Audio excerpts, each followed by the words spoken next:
Hello everyone, welcome to our YouTube channel 01 Academy. So हामीले चाहिँ यो YouTube च्यानल किन खोलेको भन्दाखेरि CSIT रिलेटेड कुनै पनि टाइपको क्युरियोसिटीहरु कुनै पनि टाइपको प्रब्लमहरु सल्भ गर्नको लागि साथै IT रिलेटेड भेरियस टपिकहरुको लागि चाहिँ हाम्रो यो YouTube च्यानल हो. सो अब हाम्रो यो फर्स्ट भिडियो हो. हामीले अब यो भिडियोमा चाहिँ के गर्दै छौं भन्दाखेरि हाम्रो म्याथमेटिक्स 2 भन्ने सब्जेक्टको बारेमा हामी जस्ट ब्रिफ इन्ट्रोडक्सन र त्यसको च्याप्टर 1 को बारेमा भन्दै छौं. अब जस्तै यो हाम्रो माइक्रो सिलेबस हो जुन TU ले हामीलाई प्रोवाइड गरेको छ जसमा चाहिँ के छ भन्दाखेरि हाम्रो लिनियर इक्वेसन लिनियर अल्जेब्राको बारेमा अनि अरु ट्रान्सफर्मेसनहरु हाम्रो यसमा धेरै भेरियस टपिकहरु पढ्नु पर्ने छ.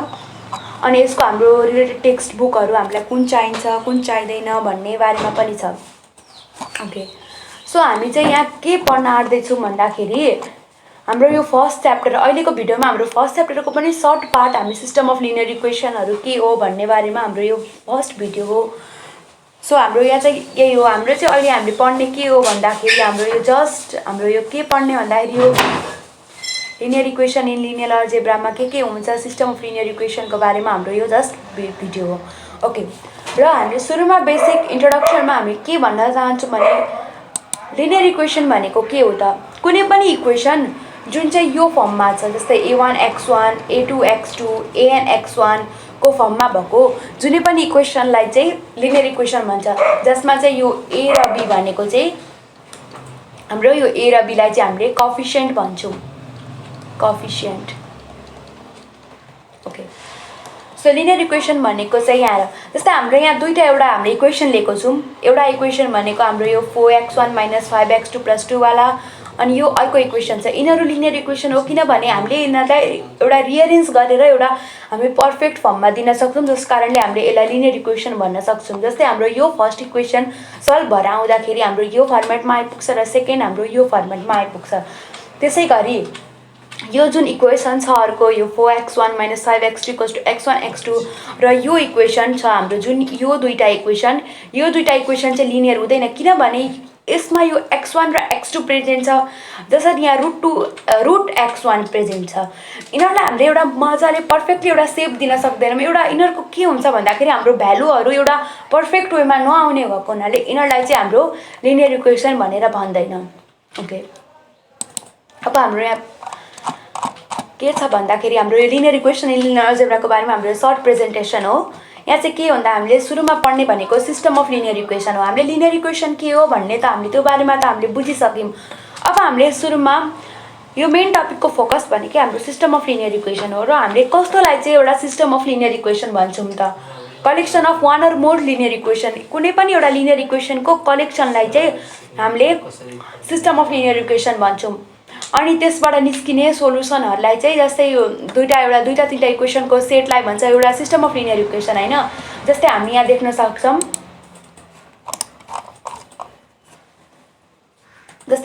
सक्छौं यस्तो यो दुईटा इक्वेसनलाई एउटा कलेक्टिभली एउटा सेटमा लिएको छ भने त्यसलाई चाहिँ भन्छ हाम्रो system of linear equation भन्छौं.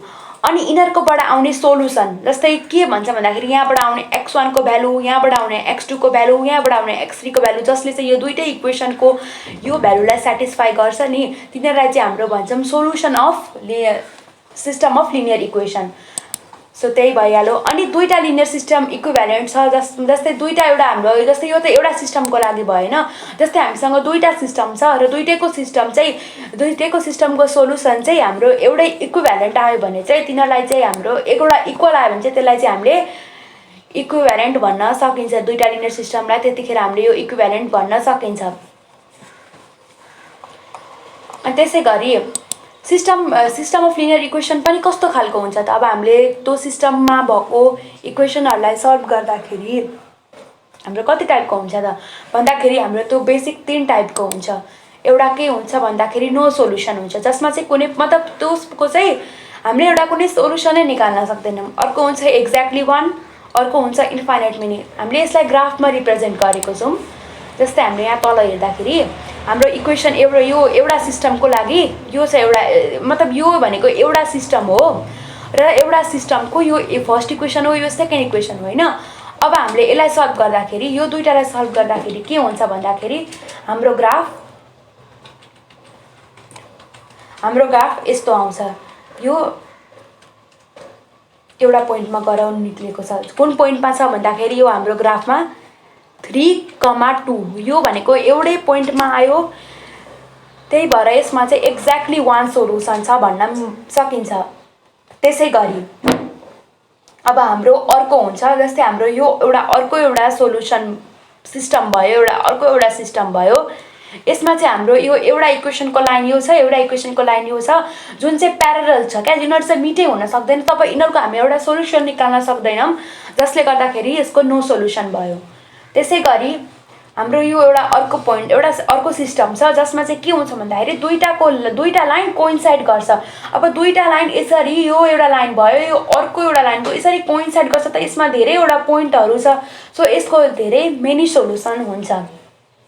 Okay, हामीले अहिलेसम्म के पढ्यौँ भन्दाखेरि हाम्रो लिनियर इक्वेसन भनेको के हो र सिस्टम अफ लिनियर इक्वेसन कस्तोलाई भनिन्छ र सिस्टम अफ लिनियर इक्वेसनको सोल्युसन पनि कति खालको हुन्छन् भन्ने हामीले एउटा बेसिक इन्ट्रोडक्सन लियौँ।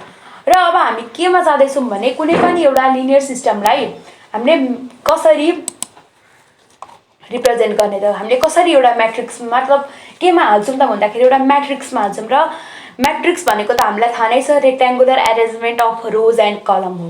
त्यसै गरी एउटा कुनै पनि इक्वेसनलाई हामी एउटा म्याट्रिक्सको फर्ममा रिप्रेजेन्ट गर्न सक्छौँ। The essential information of linear system can be recorded compactly in a rectangular array called matrix. अब यसमा के हुन्छ भन्दाखेरि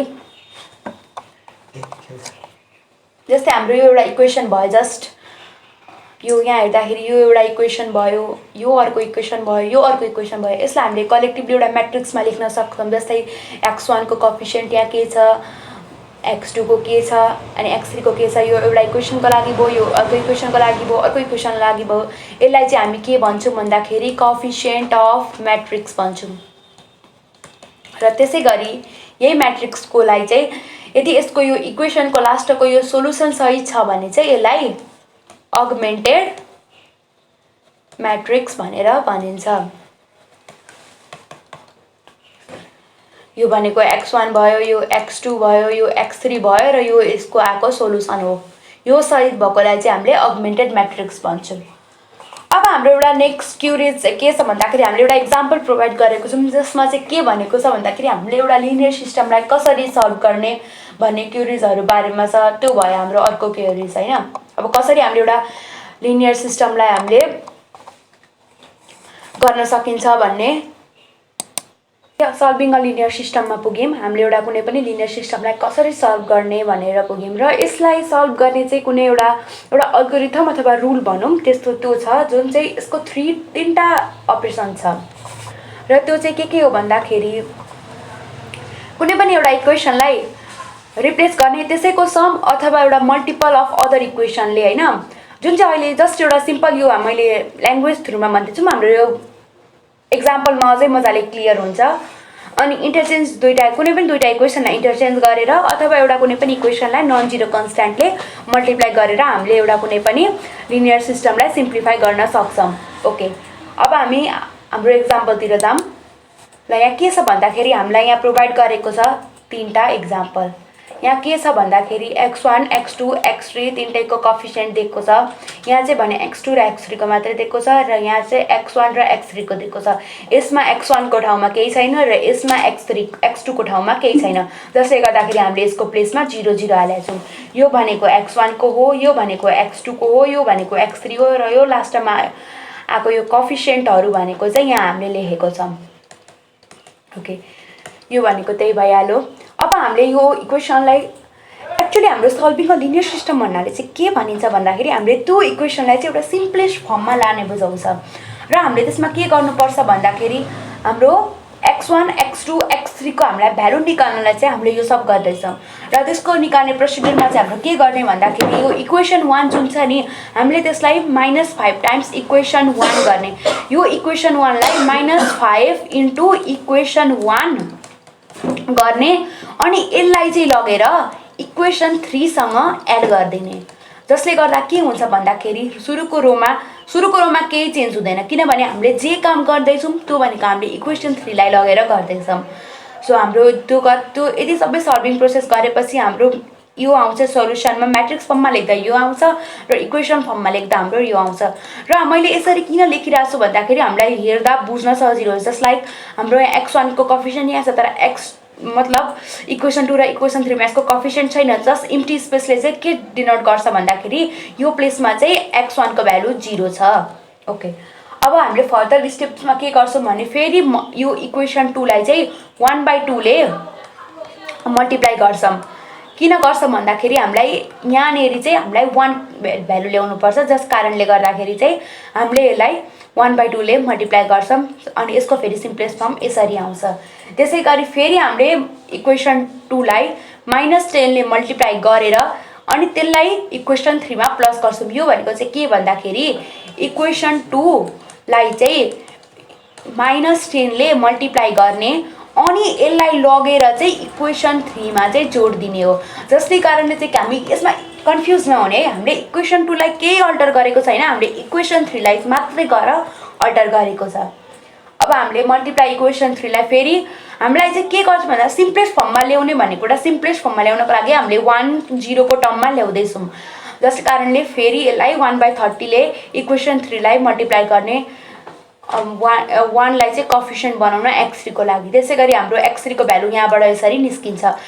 कोएफिसिएन्टलाई निकाल्ने हो, जस्तै x3 लाई 1 राखेर हामीले यसको लास्टको कोएफिसिएन्टमा हालेर यसको भ्यालु निकाल्नु पर्दछ। त्यसै गरी हामीले अब x3 को भ्यालु निस्क्यो, अब हामीले x2 र x1 को त चाहियो हैन। अब हामीले के गर्छौँ भन्दाखेरि फेरि यो इक्वेसन 3 लाई x3 को भ्यालु निस्केपछि त फेरि यो के गर्छौँ भन्दाखेरि यो जुन हाम्रो इक्वेसन 3 छ यसलाई हामीले मल्टी इन्टु 4 गर्ने अनि त्यसलाई लगेर इक्वेसन 2 मा हामीले एड गरिदिउँ। जस कारणले चाहिँ हामीले चाहिँ के गर्नुपर्छ भन्दाखेरि हाम्रो यो जुन x1 x2 को जुन हामीले कोएफिसिएन्ट एउटा जुन फर्ममा ल्याएको छौँ नि त्यसको तल चाहिँ हामीले 0 मेन्टेन गर्नुपर्छ। अब यति गरेपछि अब हामीले इक्वेसन जुन 1 छ त्यसमा के गर्ने भन्दाखेरि हामीले मल्टिप्लाई इक्वेसन 3 लाई चाहिँ -1 ले मल्टिप्लाई गरेर फेरि त्यसलाई इक्वेसन 1 मा गएर जोड दिने।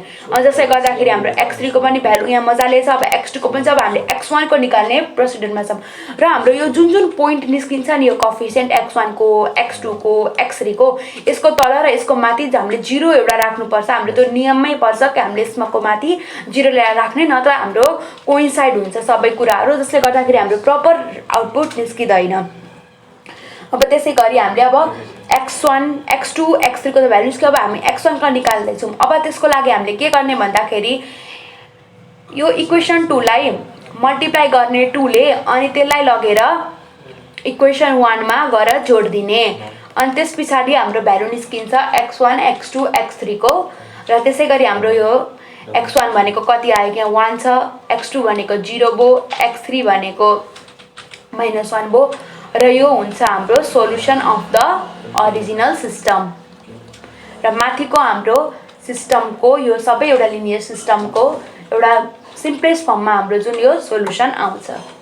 ल यति भयो हाम्रो यो जस्ट कसरी सल्भ गर्ने। अब 1.1 भन्ने जुन हामीले अहिले टपिक डिस्कस गर्दैछौँ त्यो भनेको एउटा लिनियर सिस्टमको सिम्पल इन्ट्रोडक्सन हो जुन चाहिँ हाम्रो टेक्स्ट बुकको 1.1 मा छ। र त्यसमा अर्को एउटा ब्रिफ टपिकहरू पनि छ जुन भनेको चाहिँ रो इक्विभ्यालेन्ट भनेको के हो भन्दाखेरि छ। अनि त्यसै गरी हाम्रो एक्जिस्टेन्स एन्ड युनिकनेस क्वेसन्सहरू छ। ल रो इक्विभ्यालेन्ट दुईटा म्याट्रिक्सलाई कतिखेर रो इक्विभ्यालेन्ट भन्छ भन्दाखेरि एउटा म्याट्रिक्स चाहिँ अर्को म्याट्रिक्सकोमा चाहिँ ट्रान्सफर हुन सक्छ various type of row operations. Row operations भनेको जुन हामीले अहिले अघिल्लो स्लाइडमा गरेको थियौँ त्यसलाई नै भन्छ हाम्रो रो अपरेसन्स, त्यही हो रो इक्विभ्यालेन्ट भनेको।